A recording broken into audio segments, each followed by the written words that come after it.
Hey guys, it's Goosebumps Completionist, and today I'm bringing you another book review from the classic original 62 book series, and it's book number 38, The Abominable Snowman of Pasadena.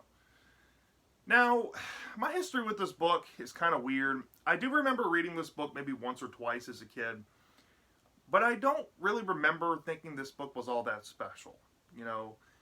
And that's been the trend with a couple of Goosebumps books, unfortunately, that I've come to revisit as an adult, especially from the classic series. There are some books that just kind of blend. And this book does kind of blend after rereading it to a certain degree. But I do think that this book is mildly underrated. Now, when I say that, I'm not saying that this book is great or anything. I'm not in the camp of people that seem to think that this book is great or anything. But I do think that this book gets an unfair bad rap.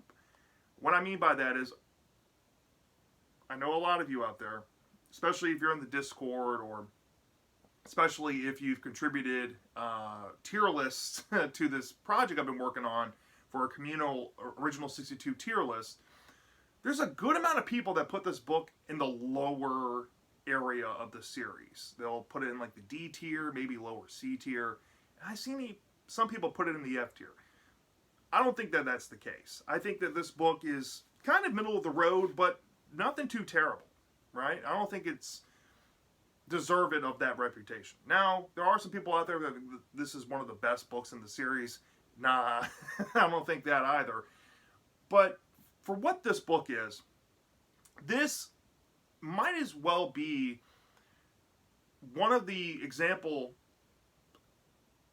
Goosebumps books I can think of, right? Where if you read this book within the first batch of books, especially if you're new to the series, this book will introduce you to a few things that some other books just can't bring.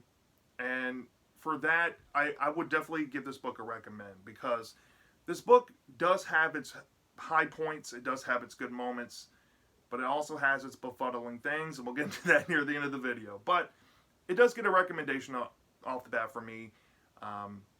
So yeah. Let's get into the plot overview without giving too much away, though. So the story starts off with this kid named Jordan. And Jordan is a kid that lives in Pasadena, California. This town that's pretty much picture perfect in terms of weather. You know, you get perfect weather year round.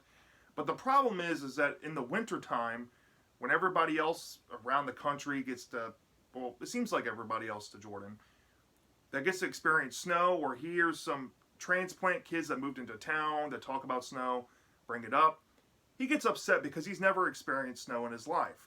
Now, one thing I will say about Jordan's character that I find intriguing is that he comes off like a kid that lives in a bubble. And he's very upfront about that. And I like the honesty of Jordan in his slight monologue throughout this book. Even though this book is an action-focused book, I can really appreciate that about Jordan, and I think a lot of people will click onto his character within the first page, because it pretty much sets the groundwork for how Jordan is throughout the book. Okay, so Jordan is longing for a winter that's not in Pasadena, because Pasadena is never going to be able to bring snow. Well, one day this opportunity might come to fruition. Jordan's father had come back from taking pictures in the mountains in Wyoming of these bears, and they're, I guess, developing pictures in the dark room in their house, and the dad's talking about how he's getting good money for these pictures, and he's glad about all the pictures he was able to take. And Jordan, you know, he's kind of a wisecracker and also a practical joker, and he's making some jokes to his dad. And one joke that he pulls involves him taking pictures on, well, back in the day, back in the 90s when this book came out, there was disposable cameras, I guess, or cameras with preloaded films, canisters that you had to put into the camera. Jordan thought it would be funny to take pictures of teddy bears and pull a prank on the dad when he was developing the pictures. And you get that sense of Jordan's character here. But his sister, Nicole, who's this girl who skipped a grade, you know, I think she's like 2 years younger than him, or maybe a year younger, and she's got to skip a grade. She's in the same grade as Jordan, and she's smarter than him, as it appears. and kind of scolds Jordan for this. And Jordan kind of admits that, he doesn't like his sister for being a know-it-all and a goody two-shoes and all that, and they don't really get along. And you can get that sense of character dynamics, which is kind of refreshing. But there's some background to their familial situation. The parents are divorced, and the dad's like this freelance photographer that goes around taking pictures of wildlife and sending them to magazines and stuff for money. And the mom had moved to Pennsylvania, where it's colder and that gets snow, but there's no furniture there, so they can't go and stay with her. So the kids kind of revel on the idea that maybe going to visit their mom in Pennsylvania would be a fun alternative for the winter. But the dad says that that's not going to be an option.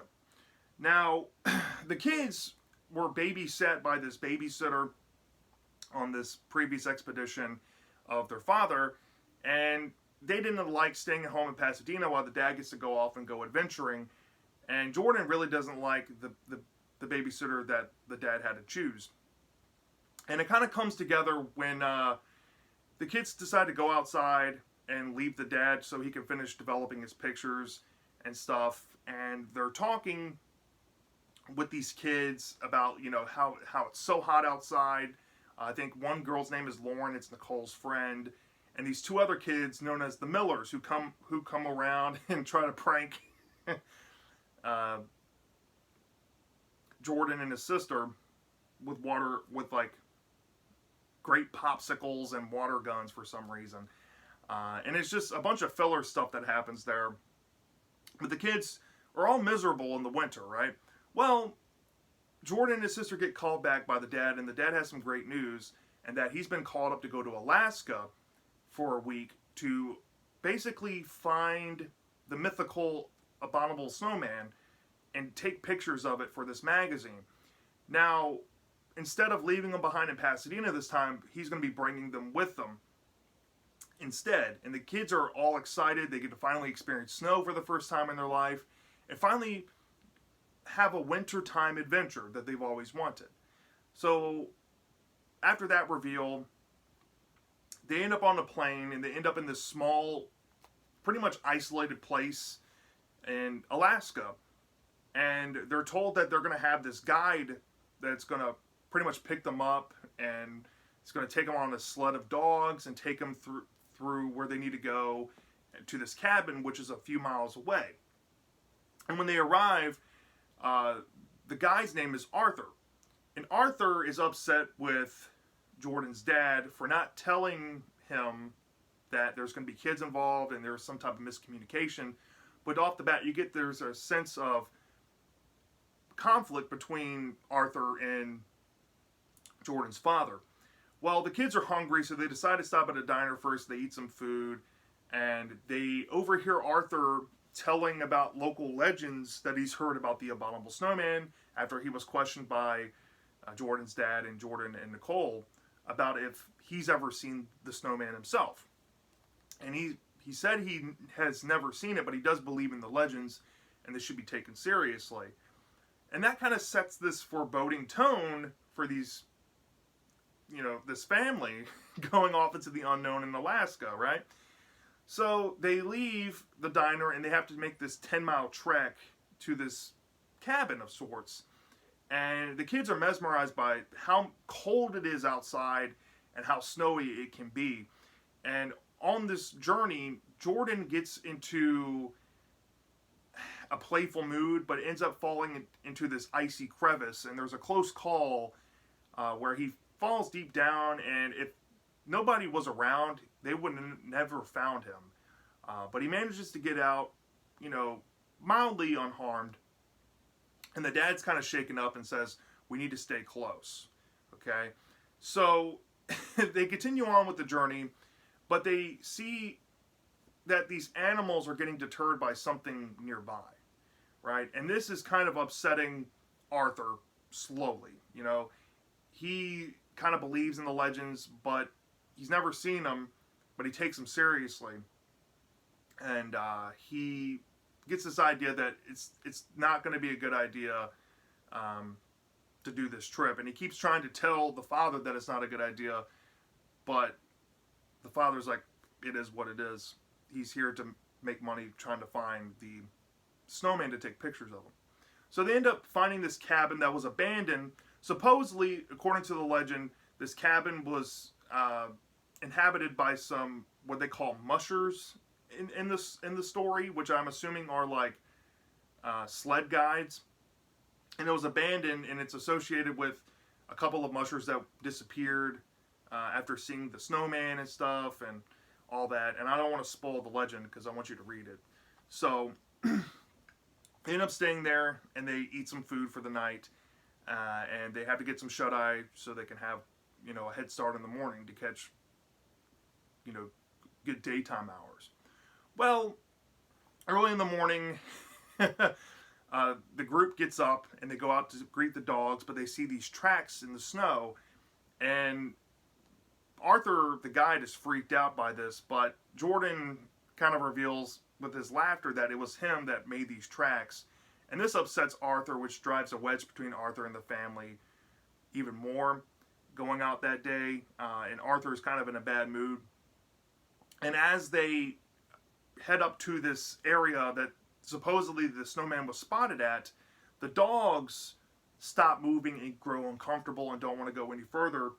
And this spooks Arthur again, and the dad keeps saying, no, we need to go, we're close enough, we've gone this far, we might as well go. And Arthur and him get into a war of words, and Arthur ends up coming out on top, and they end up turning around because the dog situation.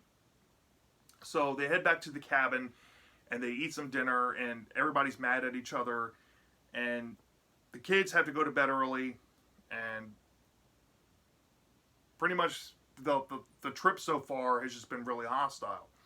Well, the kids get the bright idea to get up and go like play in the snow for a little bit to enjoy it a little bit and kind of cure the bad emotions that have been going around.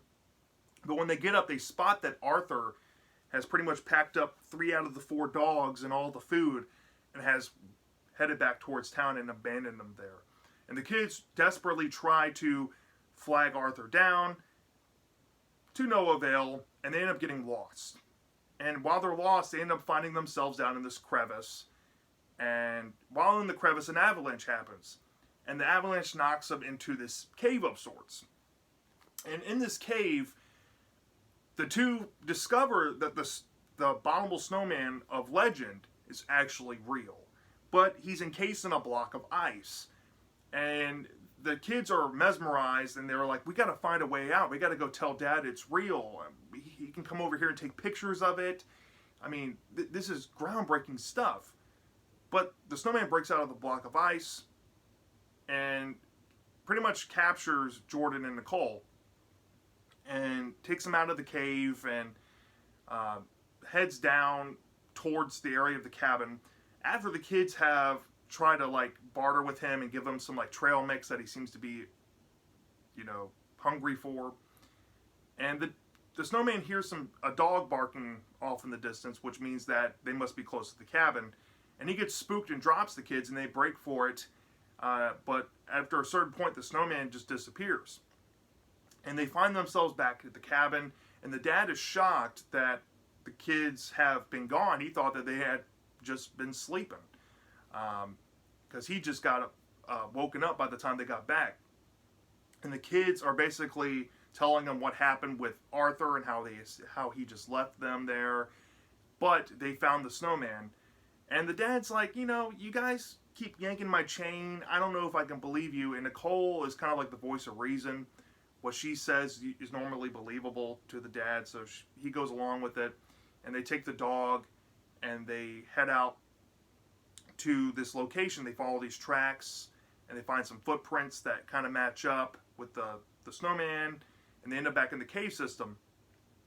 And when they end up back in there, they find the snowman encased in a block of ice again. And the dad is mesmerized, and he's like, oh, we're going to have to try to fit this thing in the trunk. Screw taking pictures. We got to take this back to the States. We can make way more money than just taking pictures of it. So they go back to get this trunk, and then they head back again to put the snowman back in there, and they have to cut some ice off the block to get it to fit in there. And they managed to do so. And after a lot of heavy lifting and stuff, they managed to get it out of the cave. But Jordan thought it would be a good idea to pack some snowballs to kind of remember Alaska by in this trunk, because it's airtight and it's going to be able to keep the cold, in there with the block, and the snowball should remain intact as well.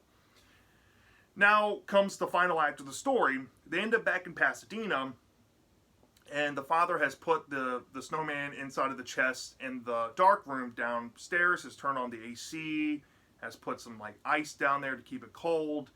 And Jordan and Nicole are kind of living the high life, getting to come back and enjoy the sunlight. They've seen enough snow for their own lifetime. They never want to see snow again.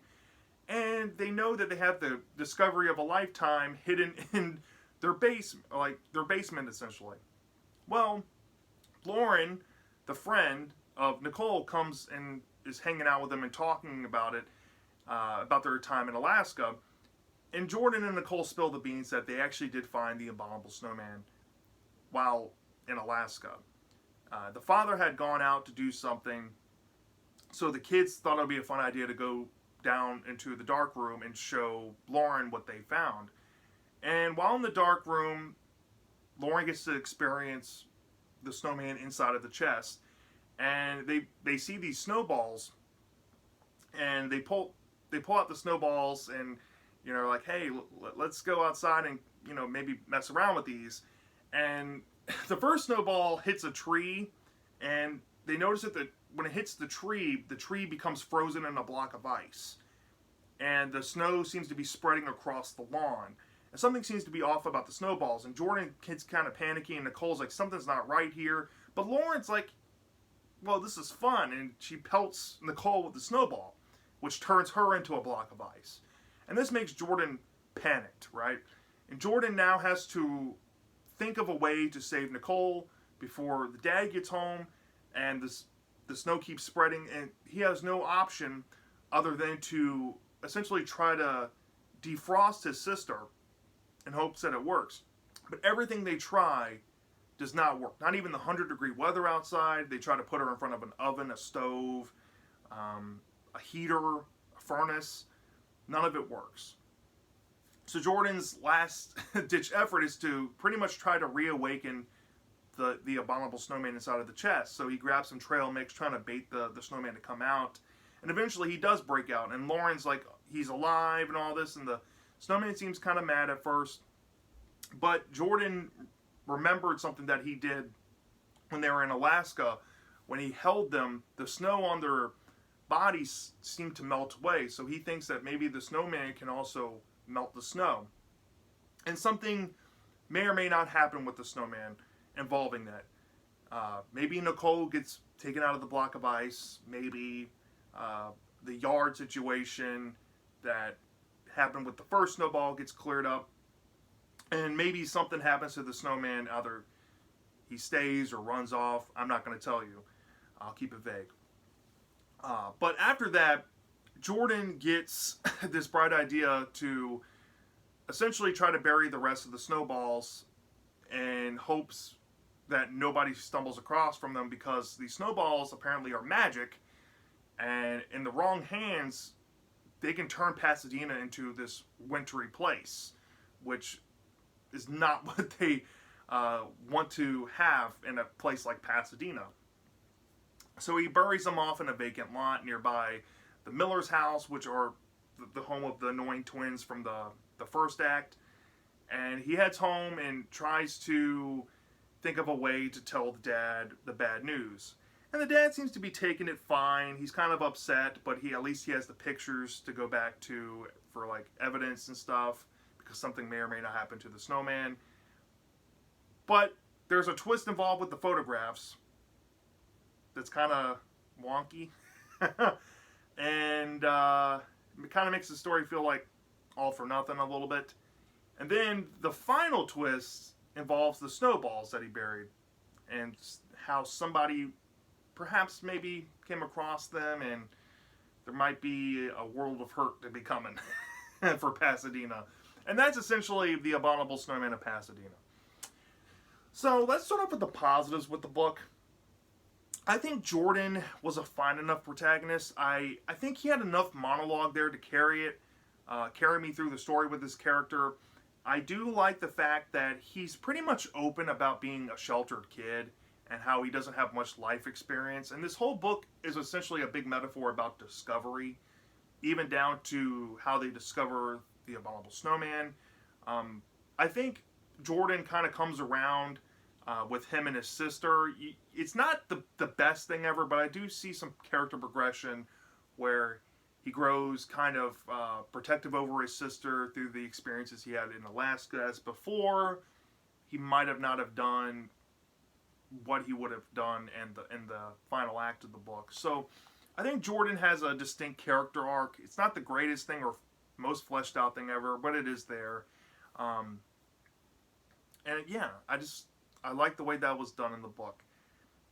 The supporting characters, pretty much the main ones like Arthur in Alaska, the father, and Nicole, are all great side characters in the story. They all have distinct personalities. The father is kind of disconnected with reality a little bit, and maybe beyond the slight dumb parent archetype, but he does have some gullibility to him that makes him kind of lovable, like a lovable idiot. It's kind of hard to explain. The sister is a know-it-all, and she could be kind of annoying at points in the story, but she's also the voice of reason, and she has the most sense out of pretty much all the characters in the story next to Arthur.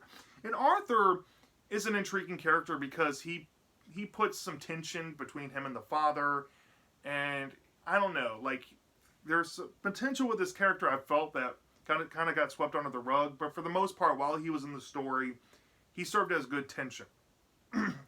So pretty much all the characters were pretty good. I have no complaints. The atmosphere of Alaska was great. The snowy landscape was pretty much at home with books like Beware the Snowman that I've already reviewed on the channel before.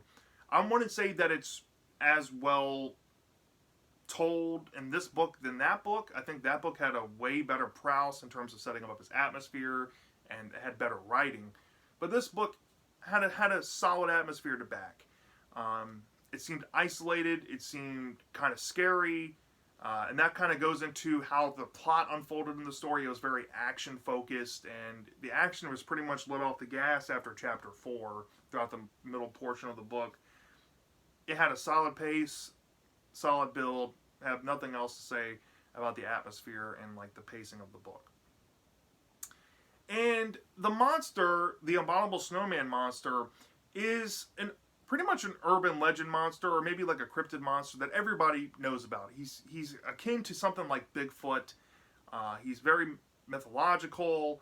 There's a lot of stories centered around the character, and I feel like Stein tackling something like a Yeti story, essentially, is kind of fun for this series. I like it when Stein goes to a monster archetype and tries something new, and I do think that there's some ideas here that he does with the Snowman character that are very different and unique and kind of creative, but not executed the best way. But I can appreciate the creativeness and the attempt at swinging for the fences. So, yeah. Now, there are some parts of the story that I think are also kind of tense. Not the scariest book ever, but the scenes with the cave, when they discover the cave, and the legends, when you hear about the legends about the snowman eating bones and stuff. I don't want to go into too much depth. I want you to read that for yourselves. But that was good stuff. And it really set the mood for the story. It felt like they were going into the unknown, and there's, mishaps that could be had with the unknown. And that had me glued to the story. But besides those pretty heavy-hitting positives, this book does have negatives. And I guess I'll start off with the first one I have. I think the first 4 chapters is pretty much bona fide exposition fodder. Now, some Goosebumps books suffer from lack of exposition, and I've said this in past videos, that I think there needed to be some exposition setting up the events of the story to kind of help the story flow better.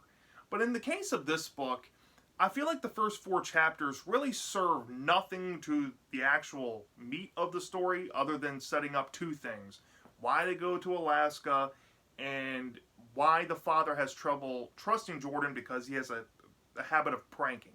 I feel like pretty much at the rudimentary sense of it all, the whole thing about the background of the parents being divorced and the babysitter stuff could have been pretty much trimmed down to 4 pages and told at the start of where chapter 5 begins, and that should have been the start of the book. It should have started on the plane going to Alaska, and Jordan spends the first chapter or 2 explaining the background of why he's going to Alaska. That's where the story should have started. The first 20 to 23 pages are just nonsense fodder, especially dealing with the twins. I understand that these twins kind of have to be set up for them to be in the final act. But like I said, they can also be told in the flashbacks. The best friend Lauren can be told in a flashback. And it's just kind of boring to read through it. And it's not a good way to start a book. You know what you're reading, especially if you've read these books and you read a lot of them. You're like, this is pretty much stuff that's probably going to go nowhere, but some stuff might get paid off in the story. And that's how I feel about it. It's unnecessary, unfortunately. Going into the Alaska act, I hate to say it, I think the Alaska part of the book was really fun. Probably the standout thing about this whole book. But I do say that there are some parts of the story that feel a little played out or come to be expected. Now, I'm not saying that this book is predictable, but what I'm saying is that parts of the story feel played out in the sense that because it's an action-focused book, there's a lot of skipping over monologue and background of things and details because it's constantly putting you a different event after event after event. And there is some plot mulling going on there where everything feels a little too convenient. Not quite to the extent of lack of explanation or anything, but it feels like convenient points that you come to expect.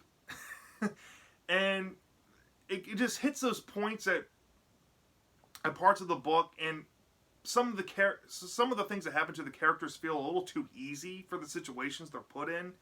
And I feel like, I don't know, I feel like with a little more care in that Alaska portion, maybe actually making it more stake-filled, especially dealing with the Snowman part, I feel like that would have made the book a little more scarier. But, yeah, it just, I don't know, it just feels a little played out. And it was kind of a mild letdown. Especially when the Alaska portion wraps up and we get to the final act. Now, the final act, I think, will be the make or break for a lot of you, whether you think this book is good or not. Now, the whole predication of this book, right, what separates it from any old Yeti monster story is that Stein thought it would be a good idea to insert this concept of magic snow.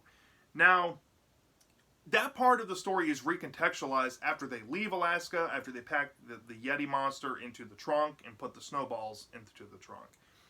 The snow from Alaska and this cave that they found the Yeti in has magical powers, and it's implied more so than explicitly said that the snow can freeze the Yeti in a block of ice, but when they're in Pasadena, the snow power has the power to turn any landscape into a snowy tundra, and it's not affected by temperature or any traditional means of heat. And the only way to get rid of it is by using the warmth of the body of the abominable snowman. Now, that right there is an eye-rolling twist, in my opinion, because I think, on one hand, it's creative, and I can understand where Stein's going for with this. But you have all this extra stuff added on top of it. Especially dealing with the photographs. When the photographs get developed with the father and you realize that maybe this Yeti monster doesn't exist. Or maybe it only exists with human eyes. Maybe it's a metaphor on, I don't know, mass hysteria on Stein's part. It's not well executed whatsoever. And if all of it just feels really random compared to pretty much everything else that happened in the book, minus the fact that the kids had found the snowman twice in a block of ice in the cave. Now, it's come to be expected when you see a twist like that. How is this Yeti just constantly going in and out of being in a block of ice? That's going to be explained. But the explanation is so forced in there. Like Stein, I can see the artistic direction, but I don't think he really, at the time he wrote this book, could fathom how to make that make sense. So he just forced it in there and said, "Hey, this is how it is. I'm hoping they'll get the message." And while it does work on one hand, it's not executed the best either. It just comes off kind of messy. And yeah, and on the other note with that, with a book called The Abominable Snowman of Pasadena, right? You would figure that the snowman in the final act would play a bigger role in the setting of Pasadena. But it's just kind of rushed through, and there's not much Pasadena action going on. He's pretty much there to help deal with the snow issue and the issue with Nicole being frozen. And then something happens to him where he just, oh, well, now it's done with this character. And it just feels kind of like a waste of time. And that's kind of disappointing. I was hoping that the book would have a better ending than it does. And the final twist to it all, it feels a bit predictable, but it's fine. You know, it's not the greatest ending ever. It's just kind of whatever. So from a 0 to 5 star basis, I think this book, you know, it has a lot of C tier issues with it. It's not a B tier book. I think if it had a better final act, if it had more Snowman in Pasadena, if it had more of a sensical way of tying this magic snow to the rest of the plot, this would be a B tier, maybe even a low A tier, given everything else like the first 4 chapters. But because we have the first 4 chapters, which is just exposition fodder, because the middle portion of the book feels kind of played out, there's some things that just don't add up by the end. Like I said, I think it has a lot of C tier issues. Now, I do think it's an upper C tier, and for those issues, I decided to deduct like 1.2 points off the top, and I gave this about a 3.8 out of 5, which is a high C, pushing a C+. I think this is a good book. I don't think it's deserved for kind of the backlash and the hate it gets, but I also don't think it's the greatest thing ever, and I wouldn't be surprised if a lot of you think that. But just take it from me, I had a fun time, especially with the middle act of the book. If it didn't have that, yeah. But yeah, that's my thoughts on The Abominable Snowman of Pasadena. Let me know down in the comment section. Do you love this or do you hate this? I'm dying to know. And I'll see you next time.